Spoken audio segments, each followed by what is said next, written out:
Well, good evening, everyone, and welcome to what the first in a series of monthly programs from Americans for Prosperity Foundation called Insight to Action. My name is Dave Johnson. I'm the Senior Director of National Programs for AFPF. And tonight we're going to start a series where we talk about the issues that our organization cares about, the vision we have for a better, freer country, and some of the values that we hold. But we're going to start off this program tonight by talking a little bit about the power of economic freedom and how economic freedom makes such a big difference in all of our lives. And we'll get the screen going here real quick. So thank you all for coming. We're going to ask you to tell us a little bit about yourself in the chat. If you want to share where you're calling in from, where you're listening from, we'd love to know.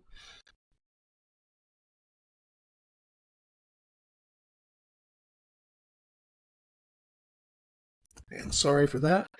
So this is, as I said, our inaugural Insight to Action online program. We'll be doing these on the first Monday of every month going forward. So put that on your calendar, look for the invites. We'd love to have you join us.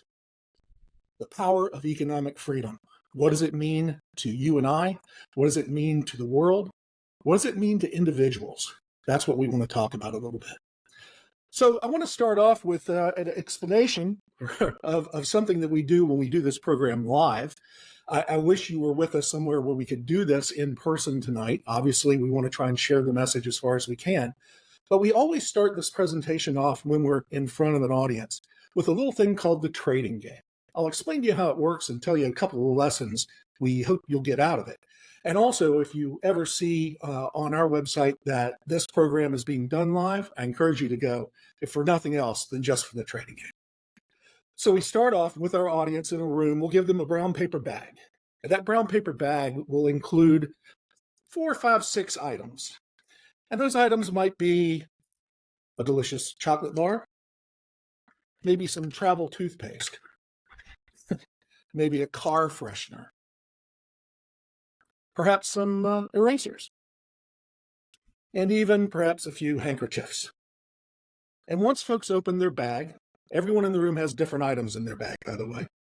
Once they've opened their bag, we ask them to give us a score of how much they value the contents of the bag they've now been given that are now theirs. We'll say, rate this from 0, which is, I can't believe you put this junk in front of me, to 10, which is, I can now leave this training so happy I've gotten my heart's desire in this bag of stuff. Traditionally, people will rate this, anywhere. Some people rate it a 1, some rate it a 0, some rate it a 10 or a 9 or an 8. But generally, the room average is going to be around 4 or 5. That's about where people are happy. Now, we tell them we're going to go another round. And this time, they can trade anything in their bag for anything in one other person's bag. Just one. They can only trade with one person. Everyone has to pick a partner. And let's say you've got all those great things I just showed you, but your partner you can now trade with has these cool July 4th sunglasses. Or maybe you've got the chocolate bar, but they've got yummy chewing gum, bubble gum. You can make a trade. So the trading goes on for 30 seconds, 40 seconds. Then we ask people, once again, rate your bag now that you've traded. Every single time I've done this, I've done it hundreds of times, the scores, the average scores in the room, go up every time. Then we'll either go 1 or 2 more rounds, but ultimately we'll say, all right, now take your stuff, the stuff that you now have that's yours, and you may trade with anyone in this room. The trading goes on again for about a minute. And what happens at the end of that, invariably, is that the average score starts to crank up towards 7, 8, 9. So what's the lesson there? Well, the lesson is the ability to have economic freedom, to freely trade our possessions, our property, the things that we have, leads to greater value. It's the idea of subjective value. It's how we create wealth. It's why wealth isn't a zero-sum game. I often say that I may go out and buy a $300 television set. I don't go out buying it because I believe the television set is worth $300. I buy it because it's worth more to me than $300. The seller, the store that's selling it, is selling it to me because they value $300 more than they do to TV. All value is subjective, and that's why we can create wealth, by having the power to freely exchange goods and services with others at our will, at our ability, at our pleasure. So, I want to ask you to put something in the chat if you feel so inclined. What do you think is the most important factor in economic freedom, what we're talking about tonight? What do you think economic freedom means? And I'll give you just a second if you care to add anything to the chat there. Well, I believe, and I think we believe as an organization, Americans for Prosperity Foundation, that free people are capable of extraordinary things. Right? Free people, people who can freely exchange their goods, their service, the product of their labor with others, are capable of extraordinary things. A few years ago, Charles Koch, who's the head of Koch Industries, and one of our most valuable leaders at America's Prosperity Foundation, did a video to talk about how over the last just few hundred years, the rise of economic freedom across the globe has caused an explosion in wealth, in prosperity, and the ability of people to create better lives for themselves. I want to show you this video real quick, and then we'll come right back. Why are we here? What is it we're seeking to achieve? We're here to break barriers because free people are capable of extraordinary things. This isn't just theory, it's history. For thousands of years, the human experience was full of misery, death, disease, abject poverty. Across the world, ruling classes controlled everyone else. They put up barriers that blocked progress in nearly all aspects of life. But then a series of events converged that started to liberate the masses. When Gutenberg invented the printing press in 1440, it gave people access to information and greater opportunities to think for themselves. William Tyndale translated the Bible from Latin, the language of the elites, into English. Those in power burned him at the stake for this act. But he succeeded in enabling far more people to be able to interpret religion for themselves. This created the conditions for the Reformation. New ideas began to take root. People like Galileo and Newton challenged authorities, which led to unprecedented scientific breakthroughs and progress for society. Events like this paved the way for the Dutch Golden Age. The Dutch created a relatively tolerant society for their time, and barriers continued to crumble. People like John Locke, Descartes, and thousands of religious refugees made it their home. Holland grew into a flourishing marketplace of ideas.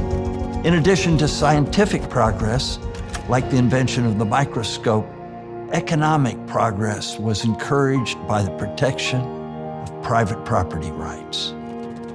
More people had more freedom, and for the first time ever, merchants, artisans, and working people were respected and rewarded for their work. Trade exploded, and Holland became the most prosperous country in the world. And finally, in the 18th century, the liberalism that led to Holland's wealth began to spread to other countries. In America, the ideals of a free society were reflected in the Declaration of Independence. It articulated a vision for a society where citizens would be treated equally under the law and provided the freedom to flourish. What ensued has been a period of unprecedented worldwide growth, known as the Great Enrichment, depicted here as a hockey stick of human progress. By some measures, Americans' standard of living has risen by close to 3,000% over the last 2 centuries alone. This shows what happens when barriers are removed. Ideas can flow, and people can have the freedom to innovate, succeed, and drive progress. But sadly, not all people have gained that freedom. Since our founding, the promise of life, liberty, and the pursuit of happiness has not been equally applied to everyone. African Americans and Native Americans were given no rights. Women and immigrants were only given partial rights. And certain religious groups were persecuted, just to name a few. Through our history, it's taken courageous individuals who built inspiring movements of millions of people to break these barriers, one by one. From the abolitionist movement, to the women's rights movement, to the civil rights movement, these movements have helped our country move closer to the ideals of the Declaration of Independence. But we have a ways to go. Today, our society continues to be plagued by a rigged system of cronyism, dependency, and control. We have a two-tiered society that creates welfare for the wealthy and crushes opportunities for the disadvantaged. The barriers this system has created make it nearly impossible for many Americans to learn, contribute, and succeed. It's the injustice of our time, and it has to stop. By partnering with an ever-growing coalition of collaborators from all walks of life, our network has made more progress at breaking these barriers in the last 5 years than I did in the previous 50. In education, through principled businesses, in communities, and through public policy, we've built capabilities that are helping people transform their lives. Now, we must do an order of magnitude more. If our network can create a tenfold increase in scale and effectiveness, we can truly become a movement of millions that drives societal transformation. This will bring about a system of equal rights and mutual benefit, where people are motivated to help one another. This will not be easy, but what we face is nothing compared to what our historical counterparts faced before us. Their stories prove that dedicated, courageous individuals uniting together with shared principles and a common vision can break barriers. And when they do, free people will achieve extraordinary things. That, in my opinion, is why we're here. And that's what we're trying to achieve. So, what Mr. Koch is talking about there is the idea that individual freedom, that ability to use your talents, your strengths, to create goods, to create services, to freely trade them. Sometimes government, other institutions have gotten in the way of people's ability to do that. And so this definition, which comes to us from the Stand Together, which is a sister organization of ours, economic freedom is the key to greater opportunity and an improved quality of life. The freedom to choose how to produce, sell, and use your own resources while respecting everyone else's right to do the same. That's really what we're talking about. And, sometimes we hear from people who say, oh, well, you guys are right of center organization or tend to have views that are that way. What really is fascinating is when people are exposed to the power of economic freedom, regardless where they are on the political spectrum, they start to see it. For those of you who might not know, this is Bono, famous singer of the band U2, not exactly known as a conservative. And he gave a fascinating speech in 2012 at Georgetown University. He's done a lot of work. He's a philanthropist. He's done a lot of work in Africa. And in this speech, and we're going to give you the information where you can see it at YouTube, and there's a timestamp on there for where he really talks about this. Bono acknowledges that aid, that just giving money or giving supplies to anyone who's downtrodden, is not the answer. As he calls it, it's barely a stopgap. The real way for people to rise up from poverty is to have more economic freedom and the opportunity to be entrepreneurs and buy capitalist ideas that help them grow, expand, and provide for their families and for future generations. Free markets, economic freedom is the way forward for the world, he argues. And you can hear that speech again on YouTube, and we'll put the link in the chat for you. So Another example, economic freedom. For those of you who don't know, this is a map of the Koreas, North Korea, obviously, and South Korea at the bottom, China up there above them. Nothing much distinguishes them, maybe a little more brown in the north, a little more green in the south, but nothing much distinguishes them by satellite during the day. What distinguishes them is by satellite at night. Look at the difference in that. That shows what economic freedom means. That shows what the ability to take control of your own life means for people. Now, you'll notice, and sometimes we have this conversation when we're doing these programs live, that China is also pretty well lit up. Well, China certainly is more economically free than North Korea, and we know that. And despite their political issues, when they started opening up their economy some 30 years ago now, lights started coming on in China. That's what starts to make the difference, the ability of people to open themselves and their talents and abilities to free markets. Now, this is also true, and it goes on for a while, and it takes a while to get out of.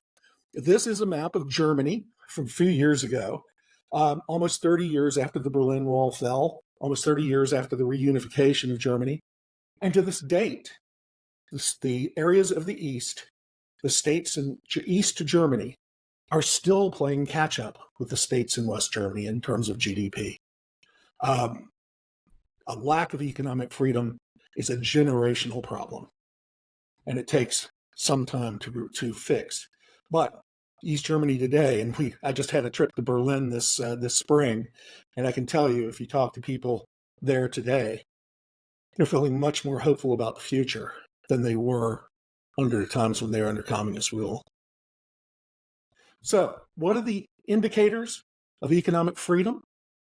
Well, first off is personal choice. Your ability to choose what you're going to buy or what you're going to sell when you want to buy or sell it.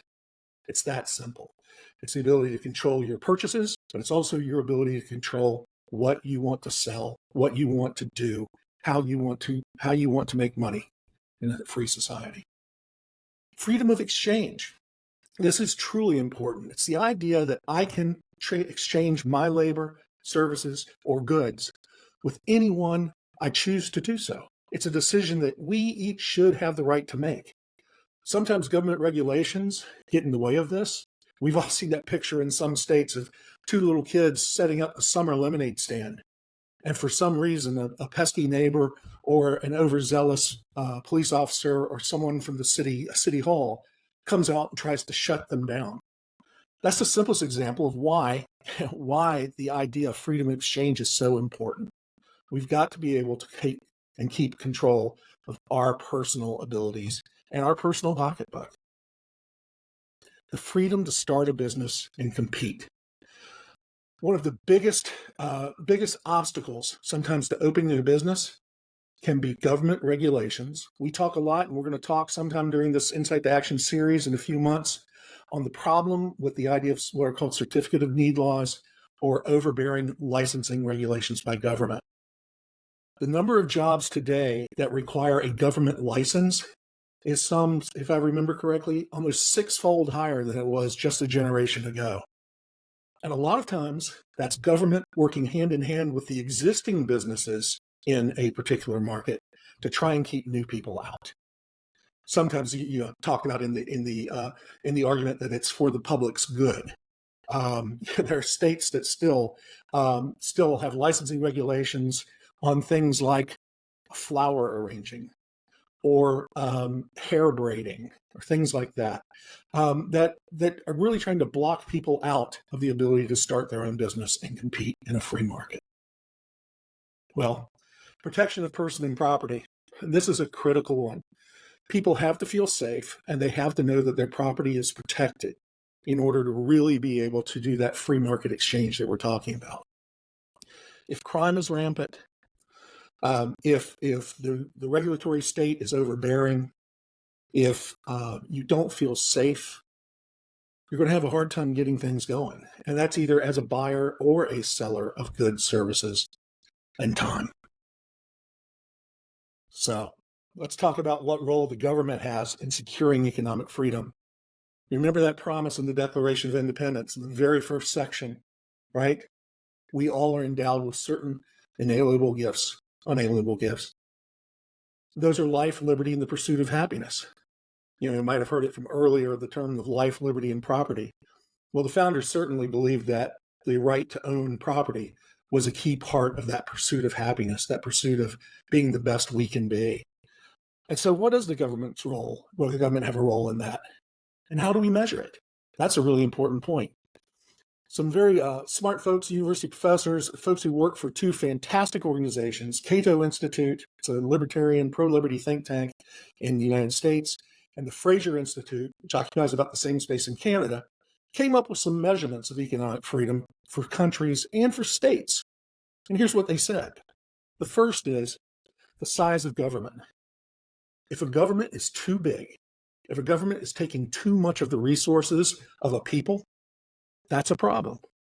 We measure that, what's called GDP, gross domestic product. It used to be called gross national product, if you recall, GNP. But GDP is the total output of all exchanges in a society. If the government is creating too much of that GDP, or if they're taking up too much of it, that's going to put a strain on the ability of individuals to actually freely exchange and to create. So size of government is a big issue.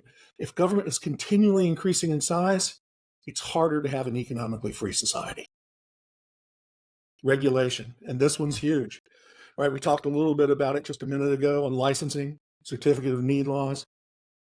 Regulation takes money that could be used for product development, for new opportunities for expansion, and hands it off to lawyers. Now, I've got nothing against lawyers.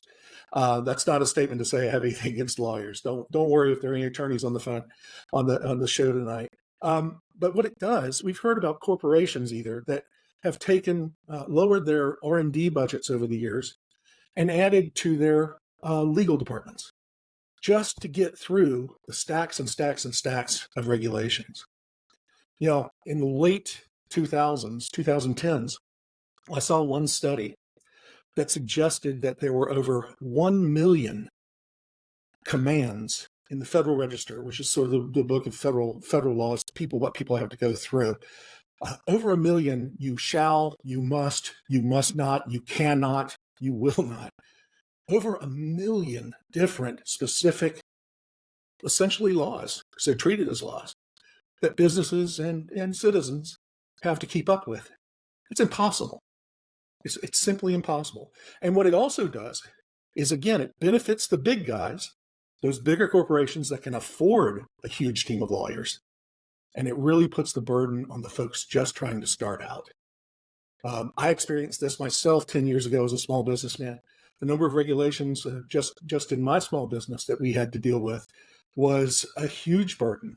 And it really does slow down your ability to think about growing, about hiring more people, about maybe having a second location, all of those sort of things. Regulation, more and more regulation hurts. And we've seen a sort of a regulatory explosion over the last 3.5 years, as a matter of fact. Sound money. And this one is very pertinent to where we are today. Sound money includes inflation. Is inflation exploding? Can you count on the fact that $1 will be worth $1 in the near future, in the long term? Right now, inflation has risen more than 20% in total since 2021. More than 20%. It's tough to start out a business with those costs going up that much, from everything to fuel, to food, to labor, to just the cost of construction, all of it. So sound money is a really important thing. Can you trust the dollar? Also, can you exchange in different currencies? Do you have access to other currencies if you need to, if you're trying to go internationally? Or could you accept other people's money? In some countries, they insist you do all of your business in, all of your exchange and everything in the nation's currency. And that hurts economic freedom as well, because it comes up with less options. Any of you who have looked at Bitcoin and any of those things know that regulators are constantly talking about new ways to shut that out of the market. And so that's another place. Sound money, the ability to get money, and the fact that $1 means $1. Free trade. This is critical. All of us have become wealthier, have been able to purchase more things for less hours of work because we've had more trading partners around the world. It's simply a matter of fact. The cost of living on some items over time, or the cost of individual items, actually has dropped at different times because we have more ability to trade.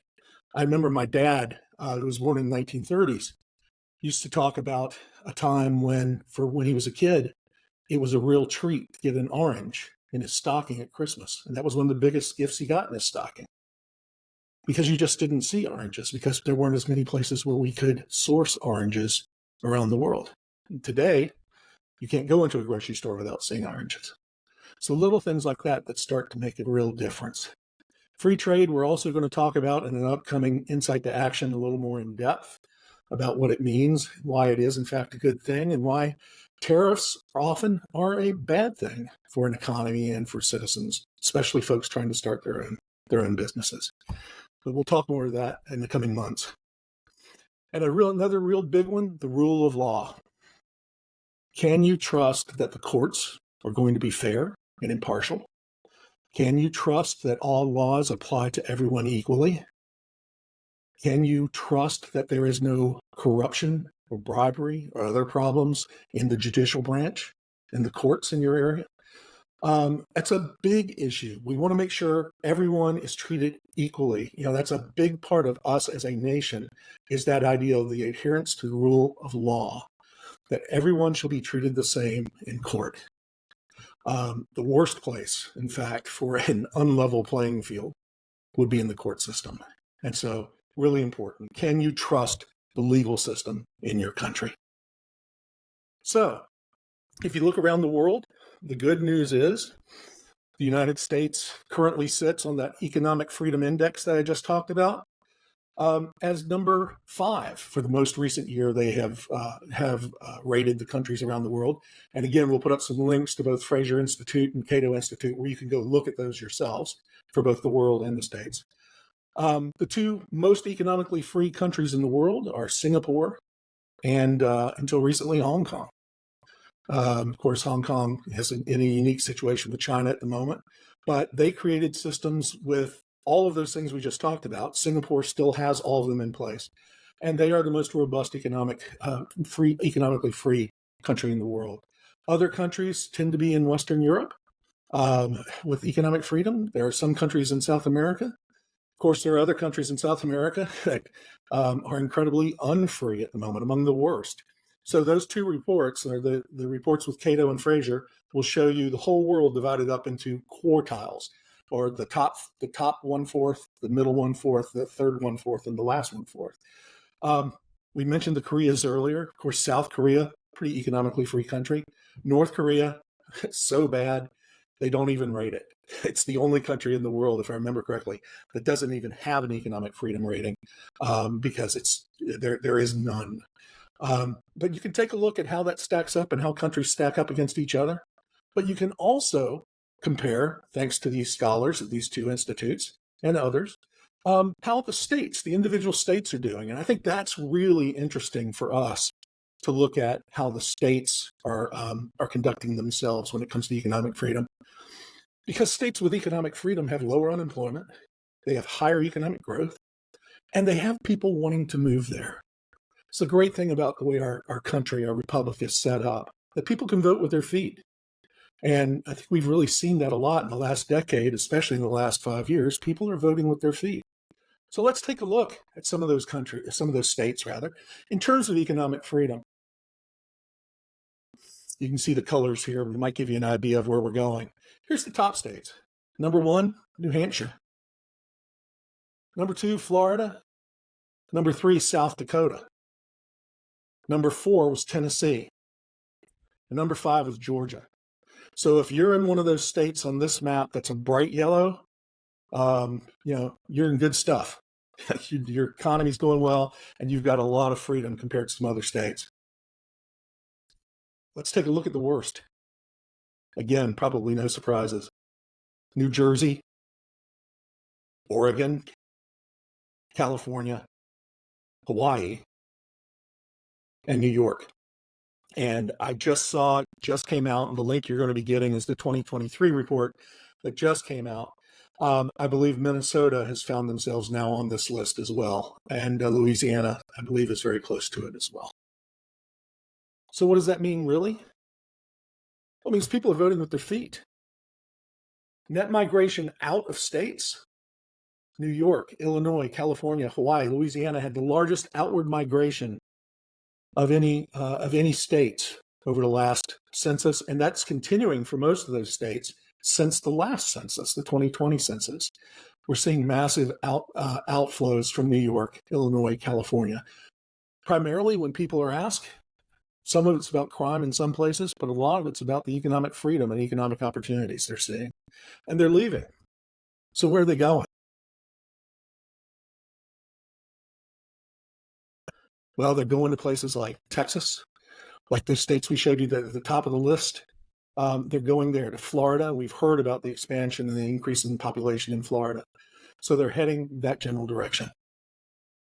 So Ayn Rand once said, political freedom can't exist without economic freedom. A free mind and a free market are corollaries. I think there's really something to that.